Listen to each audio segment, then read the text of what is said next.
CLP భేటీలో ఎమ్మెల్యేల రహస్య భేటీ ప్రస్తావన వచ్చింది. డిన్నర్ కోసమే కలిశామని ఎమ్మెల్యేలు చెప్పారు. అంతర్గత సమస్యలుంటే పార్టీ పెద్దలతో మాట్లాడాలని సీఎం సూచించారు. బహిరంగంగా ఏం మాట్లాడొద్దని అన్నారు సీఎం.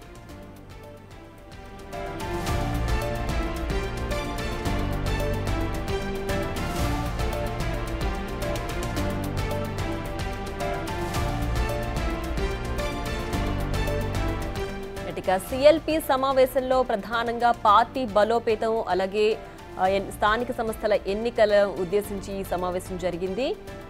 దీంట్లో సీఎల్పీలో ఎమ్మెల్యేల రహస్య భేటీ ప్రస్తావన వచ్చిన నేపథ్యంలో మా ఎమ్మెల్యేలు భోజనం పెట్టుకోవడం తప్పేం కాదు, కాంగ్రెస్ ఎమ్మెల్యేలు కాంగ్రెస్ వాళ్లతోనే కలిశారు కాబట్టి పెద్ద దాన్ని తప్పుగా ప్రచారం చేయొద్దు అంటూ కూడా మీడియాతో వెల్లడించారు. దీనికి సంబంధించి మరింత సమాచారం మా ప్రతినిధి వాసు ఫోన్ లైన్లో అందిస్తారు. వాసు, సీఎల్పీ సమావేశంలో ప్రధానంగా ఎమ్మెల్యేల రహస్య భేటీకి సంబంధించి నేతలు స్పందించారు కదా, ఏంటి డీటెయిల్స్?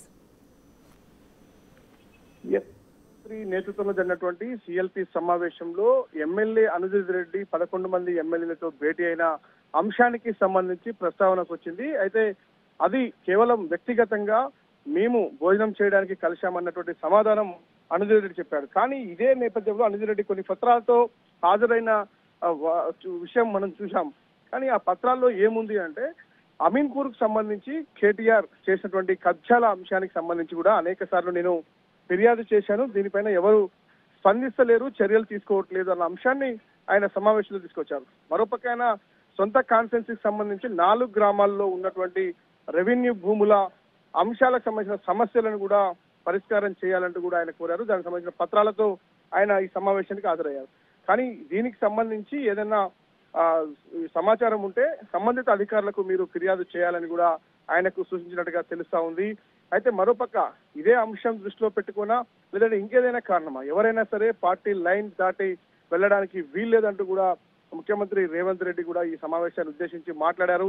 అయితే ప్రధానంగా కూడా అనిరుద్ధ్ రెడ్డి అంశానికి సంబంధించి జరిగినటువంటి సమావేశాన్ని కోమటిరెడ్డి వెంకటరెడ్డి కూడా మీడియా పాయింట్ లో మాట్లాడుతూ కూడా ఆ విషయం ప్రస్తావనకు వచ్చిన మేము కూడా మంత్రులమైనా సరే సరదాగా కలవడానికి అవకాశం ఉంటుంది, 5-6 మంత్రులం కలిసి కూడా మేము వెళ్తా ఉంటాం భోజనానికి. అదేవిధంగా అనిరుద్ధ్ రెడ్డి కూడా ఇదే విధంగా 11 మందితో కేవలం భోజనానికి మాత్రమే కలిశాడు.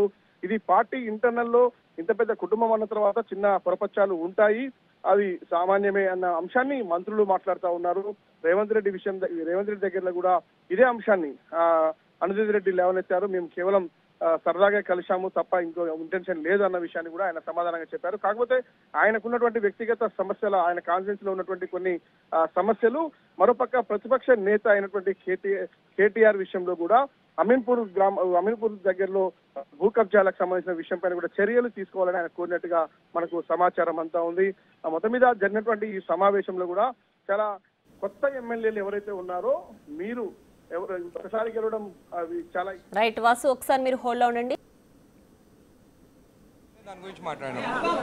రీసెంట్ గా మీరు అయినటువంటి భేటీ గురించి ఏమైనా క్వశ్చన్స్ అడిగారా, దాని గురించి ఏమైనా చెప్పారా మీరు?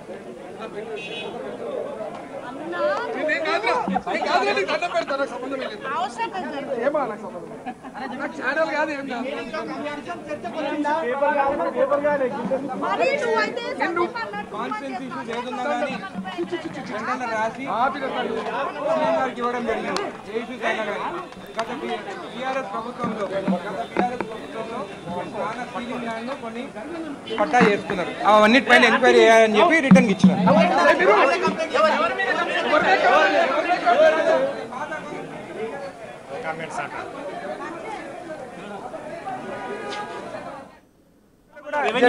జడ్చర్ల ఇష్యూస్ గురించి ఉదండపూర్ రిజర్వాయర్ కి రేట్ ఇంక్రీజ్ చేయాలి రైతులకు అని చెప్పి మాట్లాడడం జరిగింది.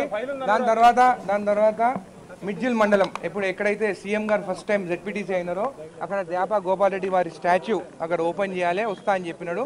నెక్స్ట్ మంత్ టైం డేట్ ఇవ్వమని చెప్పినాడు.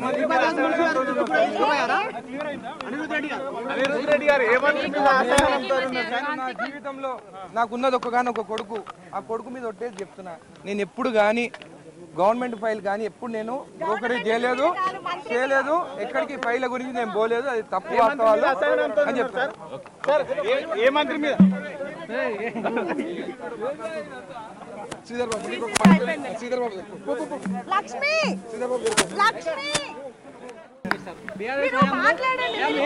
చెప్పినాను కదా మీకు చెప్పినాను కదా ఇప్పుడు సిఎల్పి మీటింగ్ చెప్పినాను కదా మీకు చెప్పినాను నేను ఏ మంత్రి మీద ఎవరి మీద కాదు జరిగిన assign lands BRS government clear గా చెప్తున్నాను దానిపైన ఎంక్వైరీలో రహస్య భేటీ కాదు అది దయచేసి ఒకటి చెప్తున్నాను మీకు అందరికి దండం పెట్టి చెప్తాను రహస్య భేటీ కాదు రహస్య భేటీ అంటే ఎక్కడ ఫామ్ హౌస్ లో పోయి కూర్చుంటారు ఊరు సెంటర్ లో ఎవరు కూర్చోరు ఊర్లో సెంటర్ పోయిన ఊర్లో కింద కూర్చొని తిన్నాము మీరు కాదు వీడియో తెచ్చుకొని ఇంకోతో అసైన్ కాదు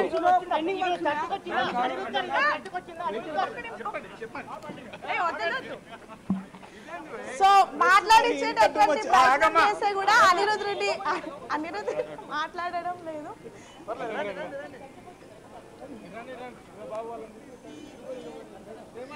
దించు ఒక్కసారి జరుగుబయ్యా అడిగినాను.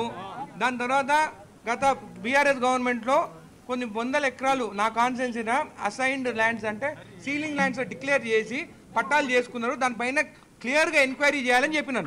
ప్రధానంగా ఒక మంత్రికి వ్యతిరేకంగా ఈ భేటీ పెట్టారనే వార్తలు వస్తున్నాయి. దాని మీద మీ స్పందన ఏంటి? నేను పేరు ఎవరు చెప్పలేదు. ఎంక్వైరీ చేస్తే ఎంక్వైరీలో ఎవరున్నారు అనేది బీఆర్ఎస్ ప్రభుత్వంలో ఎవరున్నారు అనేది ఎవరిపైన రిజిస్ట్రేషన్ అనేది అన్ని బయటపడతాయి.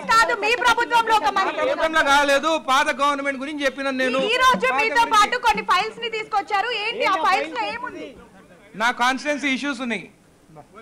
కాన్స్టిట్యున్సీ ఇష్యూస్ మీ ప్రాబ్లమ్స్ చెప్పారా? చెప్పినా కదా ప్రాబ్లం.